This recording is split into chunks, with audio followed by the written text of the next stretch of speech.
Chapter 5 in Phagan Case, Atlanta, Georgian, July 26, 1913. The Negro Conley's confession that he was Frank's accomplice and events leading up to trial. Chapter 6. He, Leo Frank, told me that he had picked up a girl back there and had let her fall, and that her head had hit against something he didn't what it was, and for me to move her, and I hollered and told him the girl was dead. With this startling accusation, Jim Conley introduced his third confession, under the rack of a merciless third degree, continued through the long afternoon of May 29th. He weakened or became desperate toward the last, and came out with his remarkable affidavit, which laid the responsibility for the killing of Mary Phagan directly upon the shoulders of the young factory superintendent. Either it was all true or all false. If it were true, the Negro simply had wilted under the ceaseless fire of the detective's questions and had decided to own up to his share in the crime and to seek to protect Frank no longer.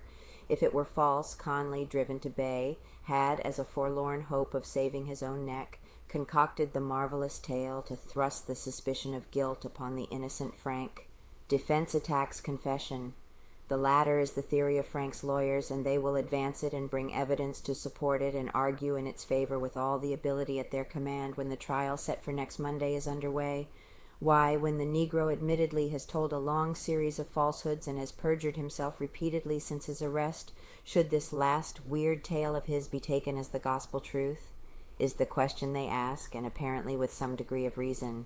True or false, the Negro's story was wonderfully impressive to the thousands who read his damning accusations against the factory superintendent next day. If the affidavit were a fabrication of the Negro's guilty mind, it was most cleverly and shrewdly conceived. There was just enough detail to his narration of how he had assisted Frank to dispose of the body to give the statement the color of naturalness and verity, and not such an overabundance as to lead to the suspicion that the incidents were being manufactured in the brain of the narrator. Negro sticks to story.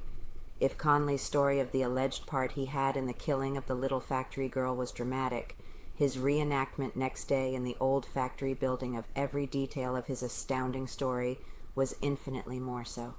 While a group of police officials, detectives, factory attachés, and newspapermen followed him closely about the second floor, down the elevator, into the basement, and back again, listening, spellbound, to his every word, the Negro reproduced, movement by movement, every detail of the gruesome work in which he said he had had only a part. Unhesitatingly, almost unconcernedly, he started from the point where he said he came upon the body, in the rear of the second floor near the metal department. Except for an occasional question from Chief Beavers, Chief Lanford, or Harry Scott, he told his story without prompting. Reenacts ghastly march. "There's where she laid," he said, pointing to a narrow passageway, and he dropped down on the floor to show exactly the position of Mary Phagan's body as he had said he found her. He lay partly on his face, with his right light slightly drawn up. "Why, this girl's stone dead," he declared. He yelled to Frank in the first fright of his discovery. Mr. Frank was standing in the doorway right there. He told me to get a sack and put her body in that. Then the Negro showed where he found the crocus bagging in which his affidavit said he carried the body. He made as though he were carrying a heavy weight on his shoulders, and pointed out where the burden of the dead girl's body became too heavy for him. He said he called on Frank to help him. The superintendent, he said, came, cursing him for his clumsiness. But Frank was nervous, Conley asserted, and himself dropped the feet of the little girl when they had proceeded but a few steps further. The Negro proceeded to the elevator, where he said he waited for Frank to get the key, described the trip to the basement, and his carrying of the body to the trash heap at the rear, while Frank, he said, watched at the little trap door to see that no one interrupted them. Tells of writing notes. Conley said that he ran the elevator returning and that Frank go on at the first floor. "Gee, that was a tiresome job," Frank said, according to the Negro. "Then Mr. Frank hops off the elevator before it gets to the second floor," he continued, "and he makes a stumble, and he hits the floor and catches with both hands, and he went around to the sink to wash his hands, and I went and cut off the motor, and I stood and waited for Mr. Frank to come from around there washing his hands, and then we went into his office, and Mr. Frank, he couldn't hardly keep still." Conley then described the writing of the notes, which he had maintained from the time of his first affidavit had been dictated to him by Frank. Conley went through the grim drama with a realism that was convincing. His readiness, his unfaltering course from the second floor to the basement and back again, his prompt exploration of every puzzling point that arose, his quotations of alleged conversations that occurred between Phagan and himself, all quite erased from the memory the confessed fact that he had just been guilty in his 2 previous affidavits of the grossest falsehood. For the moment everyone was willing to believe the Negro implicitly. Suspicion again aroused. But a sober second thought, after the strange spell of his acting had passed away, aroused the suspicion that there was a possibility of this 3rd affidavit too, being a perjury, and this wonderful acting being a product of the black man's vivid imagination, spurred on by the shadow of the gallows across his path. Since this dramatic event at the factory, the Negro has not changed his story in any essential point, the detectives say. It is possible that the authorities are so sure of the truth of his tale that they are making no serious efforts to gain further admissions from him. They deny that this is a fact. They declare that when with the Negro, they have worked on the theory that he may be the actual criminal, and many times have put him through the 3rd degree in an effort to get another confession out of him. Many inconsistencies have been found in Conley's story. Many apparent deviations from truth have been pointed out. A number of statements conflicting with the testimony of other witnesses were made, but it remained for William H. Mincy, schoolteacher and insurance agent, to give the Negro the lie direct, and to charge him with the crime. Mincy affidavit a bomb. Next to the story of Jim Conley himself, the affidavit of Mincy accusing the Negro of the boast of killing a girl was the most sensational of the entire Phagan mystery. In the point of direct accusation, it even surpassed the tale of Conley. Events of importance have occurred in the case through June and July up to the present, but the statement of Mincy overshadowed them all. Manola McKnight, Negro cook, grilled in what Mrs. Frank, wife of the accused factory superintendent, was pleased to term the detective's torture chamber, signed her name to an affidavit which told of incriminating incidents at the home of Frank the night of the murder and the next morning. Within a few hours after she had been liberated from the police station, she denied to a Georgian reporter that she ever had made the statements accredited to her in the so-called affidavit, foil plan to move Conley. An effort was made to get Conley away from the detectives by having him removed to the tower. This attempt was frustrated in a proceeding characterized by Attorney Rosser as farcical in the extreme. Frank's counsel charged that the detectives were afraid to let Conley talk. Strength was added to the defense in June by the addition of Reuben Arnold, one of the city's noted criminal lawyers, to Frank's counsel. Arnold said in making the announcement that he was to aid in the defense, declared that he had reviewed the evidence carefully and had become convinced that Frank could not be guilty of the crime. Habeas corpus proceedings to obtain the freedom of Newt Lee, held in the tower since his commitment soon after the murder, were brought by the attorneys for the Negro, but failed, except in changing Lee's status and procuring for him more privileges. Charges death boast. On July 10th, the Georgian published the startling charges of Mincy, which were contained in an affidavit in possession of the defense. 4 days later, the Georgian got from Mincy, who was teaching school at Rising Fawn, Allah, his own story of the conversation with Conley in which he declared the Negro on the afternoon that Mary Phagan was slain had bragged of killing a girl. Mincy for a short time was an agent for the American Insurance Company of No. 11512 North Pryor Street. He was assigned a district west of the terminal station. He declared in his affidavit that he worked in the office until noon on April 26th, and in the afternoon went on Peachtree Street and saw the parade. Later, he said he went over beyond Davis Street on back calls, and to make an effort to close some prospects. Mincy saw Conley, he asserted, sitting by the house situated on the bluff at the junction of Electric Avenue and Carter Street. According to Mincy, the Negro appeared to be asleep, but as the agent passed by, Conley raised his head and shouted, "Who is that?" "It's a policy man," said a Negro woman who was going by at the time. Says Conley was excited.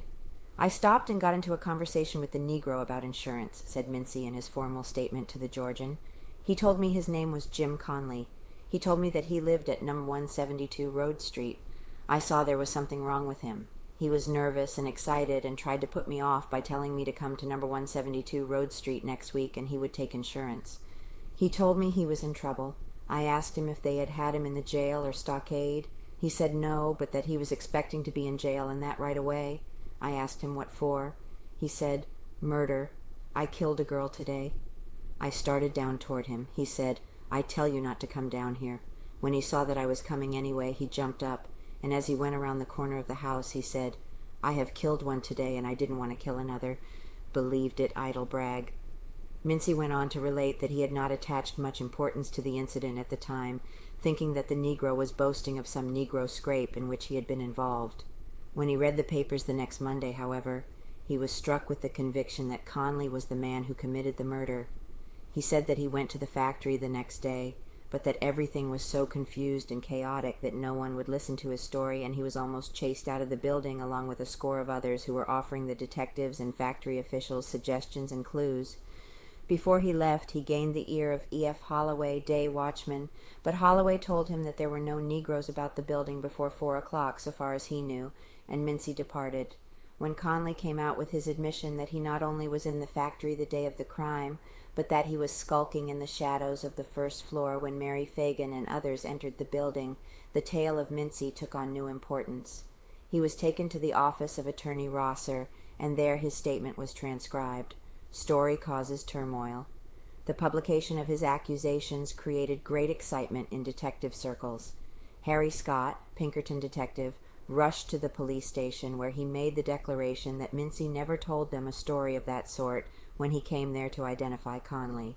He added that Mincy had appeared far from confident that day that Conley was the man he had talked to Saturday afternoon, April 26th. Chief Lanford scouted the story and said he believed it to be a baseless fabrication. He hardly thought the defense would call Mincy to the witness stand when the trial actually began. Solicitor Dorsey set out at once to make an investigation of the story. He looked up Mincy's history in every place he had lived in Georgia. He also was the recipient of many letters concerning the insurance agent teacher. At the end of a week, he announced that he believed he would be able to discredit the affidavit. Subsequent developments, our recent history, June 20th, the date originally set for the trial, approached. There were well-authenticated rumors that a postponement would be granted. Judge L.S. Roan, who will preside at the trial, was present at a conference of the attorneys June 24th, and by agreement between counsel set the date for next Monday, July 28th. Conley indictment urged. With the publication of the sensational charges of Mincy came a demand for an investigation of Conley's part in the crime by the grand jury. The demand was made on the ground that if the Negro were guilty, he should not go into the trial with the credibility of a free man, when it would be a natural supposition that the most natural thing for him to do would be to testify against Frank in order to shift the blame from his own shoulders, where it belonged. It was argued that Conley should have exactly the same status as Frank. Solicitor Dorsey bitterly opposed a movement of this sort. He said that he would fight it to the last. He declared he had sufficient evidence to convict the factory superintendent and that he was confident of his guilt. Over the solicitor's head, Foreman W.D. Beatty called a meeting of the grand jury on the request of many of its members. The solicitor was asked to be present when the jurors met July 21st. No other witnesses were called. The solicitor, for an hour and a half, detailed his reasons for not desiring the indictment of Conley. At the conclusion of the session, it was announced that no action would be taken on the Negro's case at that time. Dorsey balks postponement. The next skirmish came on the proposal again to postpone the trial. The solicitor again set himself in opposition to this plan, declaring that the state had been prepared to go ahead since June 30th, and that there was no valid reason apparent why it could not go when called July 28th. Frank will go on trial for his life next Monday if no motion for a continuance is successful. The present indications are that no effort will be made for a postponement. Witnesses are being summoned by both sides. The judge has expressed his opinion that the trial will proceed, and the veneer has been drawn. The young factory superintendent will go before the tribunal, expressing confidence in his acquittal.